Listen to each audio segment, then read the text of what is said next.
You ever hear something that just makes you stop mid-scroll and go, oh wait, what? Yeah, that was me the other night when I saw this clip of Jordan Peterson talking about Islam. Now look, I've listened to Jordan for years. I've had him on the podcast. The guy's sharp, psychology, philosophy, meaning, structure, he lives in that world. But when I saw the title, to Jordan Peterson on Islam, I thought, okay, here we go. He's probably going to break it down in his usual logical, clinical way, but that's not what happened. Instead, there was this tone, calm, respectful, almost A&O. He wasn't bashing, he wasn't picking apart scripture or trying to psychoanalyze belief. He was actually acknowledging of something. He said something like, and I'm paraphrasing here, Islam is built on the idea that submission to a higher moral order brings peace, not oppression. And I just sat there like, whoa, because that's Manata, the Jordan Peterson we used to hear years ago. Back then, he was pretty skeptical about religion in general, Christianity, Islam, all of it. He saw the dangers of dogma, the misuse of ideology, but this sounded like a man who'd been thinking deeply, like he'd looked at the chaos in the modern world and realized that maybe the people who built their lives on discipline, prayer, community, and order aren't the ones lost in all this confusion. He even mentioned, again paraphrasing, that the West could learn something from the devotion and moral framework Islam still holds on to. That hit hard, because think about it. We live in a time where everything's being deconstructed. Every value, every tradition, every sense of direction is being questioned. And here's Peterson, one of the most rational, fact-based thinkers out there, saying, hey, maybe this ancient system, this faith that's been around for 400 years, actually got something right. That's not just shocking, that's rare. And I think that's what caught everyone off guard. Because when someone like Peterson, who spent years critiquing belief systems, suddenly shows respect toward Islam, it's like, wait, what changed? But maybe that's the point. Maybe nothing changed. Maybe he just started, you were seeing like he's always talked about order versus chaos, the need for structure, for something above ourselves that keeps us grounded.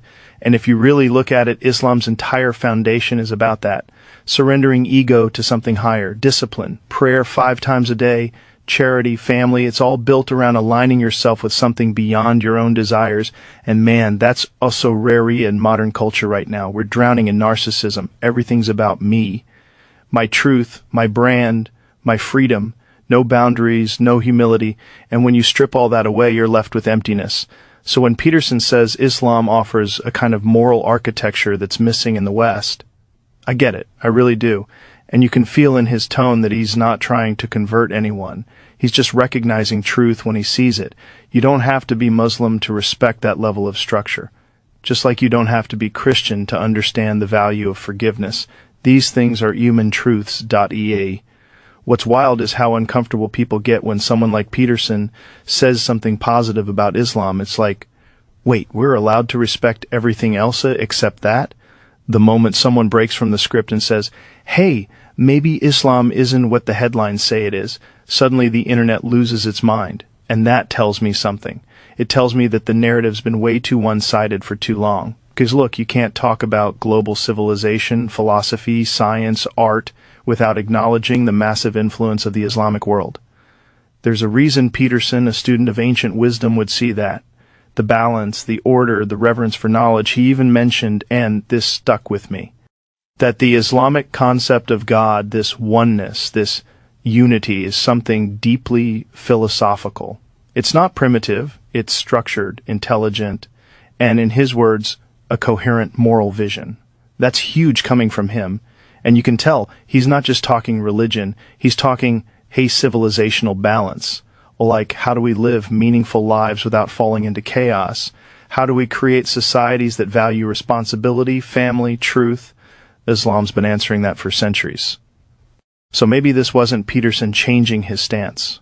Maybe it was him evolving it, realizing that the West's obsession with endless freedom, no limits, no direction, isn't freedom at all. It's chaos wearing a freedom costume. And Islam, whether you agree with it or not, stands for order, submission, duty, purpose. Those words scare people now, but they used to be the foundation of every great culture, and I think that's why his comments hit so deep. Because when someone as respected as Jordan Peterson starts acknowledging that truth, not just intellectually but emotionally, it gives people permission to rethink their assumptions. It's like he opened a door that's been shut for a long time. And honestly, I think that's healthy. We needed these conversations. We need people like Peterson, like whoever's willing to think out loud to say, maybe there's wisdom here that we've ignored because of politics or fear or media spin. Because truth, real truth, doesn't care about sides. It's not Western or Eastern. It's just truth. And maybe, just maybe, Peterson finally saw a version of truth that's been sitting in plain sight all along. You know, I keep thinking about something he said once. You can't orient yourself in the world without something to aim at, and maybe that's the connection. Islam gives people something to aim at every single day. That's powerful.